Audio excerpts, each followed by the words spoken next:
this is the thing that people don't understand. When they were all looking at the Epstein files from the outside, when they were speculating on Epstein, it was, who does Epstein work for? Is he CIA? Is he Mossad? Is he some other intelligence asset? And the answer is no. Jeffrey Epstein is the intelligence. He is his own intelligence agency. And so when he's talking to people, when he's collecting these professors, when he's hooking people up with jobs, when he's making deals, every connection, every bit of dirt, every bribe, every job, every thing that can be offered is one more piece of leverage, one more way that he can manipulate. It's another avenue of power. So is he just running this sex ring as people speculated? No, that doesn't look to be like actually his major leverage. His real leverage is the constant connections, the friendships, the favors owed, the information he has on the back end. There's just an infinite number of ways that he,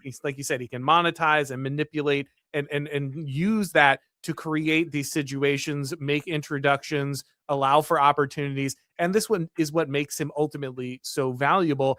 And I guess that means we need to talk about what is probably in America the more difficult part of this, which is why the Trump administration drug their feet on this. Because a lot of people pointed, and it's true, that ultimately Donald Trump did not make this big thing about promising the Epstein files, but he did hire guys like Kash Patel and Dan Bongino, who spoke endlessly about, no, these are real. We've got him red-handed. Pam Bondi also engaged in some of this stuff before she was brought in. And then we show up and it turns out, well, actually, there's not really anything there. Now, it turns out there was something there the whole time. We all assumed that was the case. Nobody except, I guess, the most completely blind. And look, I'm a Trump supporter. I think this administration is far better than anything we've had under Republicans previously, and certainly anything better to have Democrats. But I'm not going to sit here and pretend like this was an absolute disaster for the administration in the way that they handled this.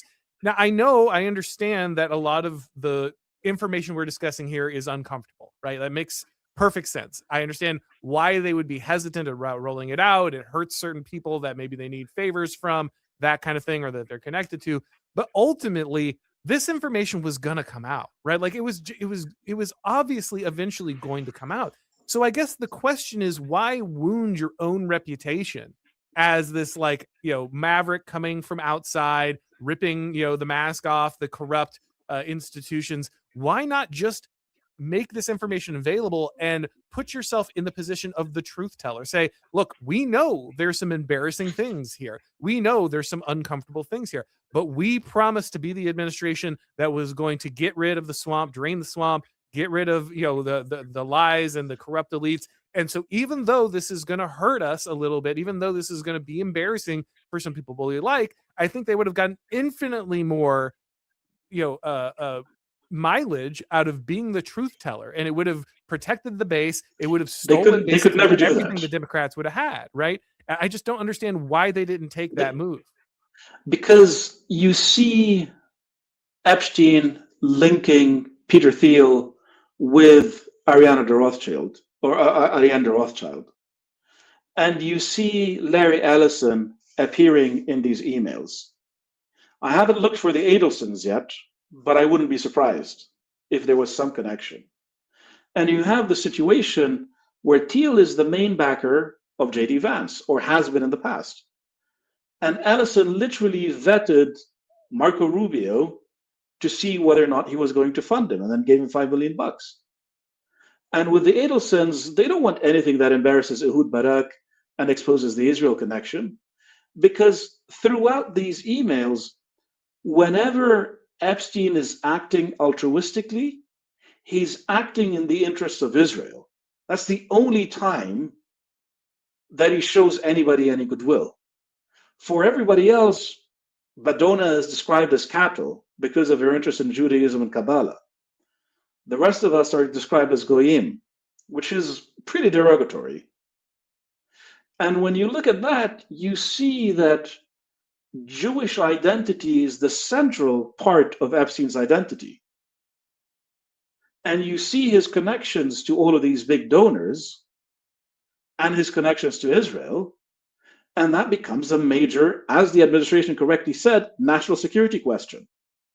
Because if this network that includes at least a bunch of Jewish supremacists, who again don't represent all Jews, but they are Jewish supremacists, are involved and are financing people in the administration, and some of the people within the Epstein network were, including Thiel and Ellison, then that means that the administration does not have a free hand to go and bomb Iran, which it's trying to do.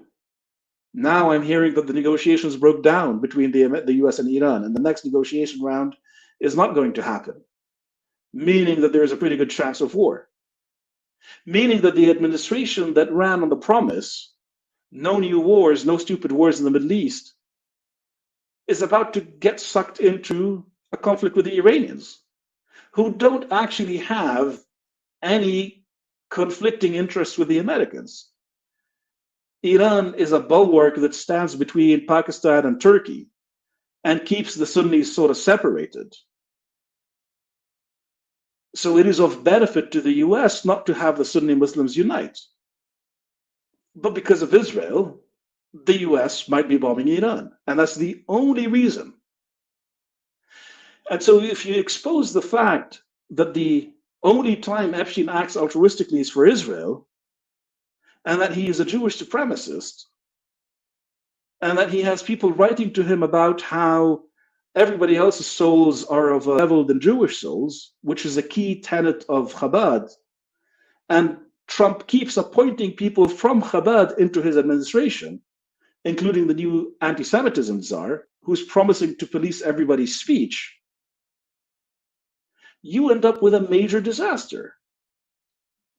Because it shows that there is this very real ethnic conflict that's happening, and that elites in the West have been co-opted by an ethnic group.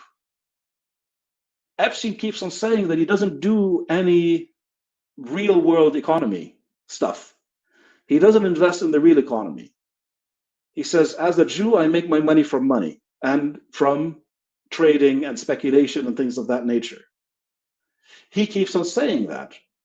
He says, I don't involve myself in this, but if my brothers want to do it, talking about a Qatari, and I believe, I'm not sure what the nationality of the other guy was, then he'll help them. But it's not something that he would ever touch. So when you see that side of the picture, when you tie these things together, you end up with a very big problem. And to be clear for people listening, those are his words, right? These are not your his words, not mine. Right. His words, not mine.